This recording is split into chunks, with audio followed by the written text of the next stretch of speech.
of this where resurrection could come into something they're saying, not very many do it. Now, there is a book published years ago, a doctoral dissertation on Jewish views on resurrection, and about there's about 3 scholars listed in there who are pretty positive to resurrection. Pinchas Lapid is very well known because he Uh-huh. affirms the resurrection. He called himself a Pharisee.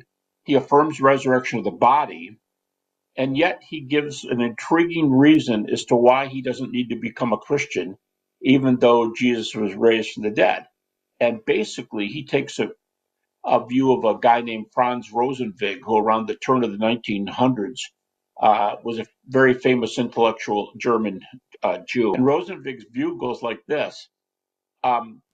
Jesus is the Messiah of the Gentiles. He's the Gentile Messiah. He's not the Jewish Messiah. And Jews come through the law because that's the Old Testament and they're God's people. They are exempted. They come through the law, but everybody else in the world comes through Jesus Christ. And he gives us kind of this idea. It's a pretty high view when you think about it, because like 40 million people in the world are exempted from billions and billions. But Lapid does that.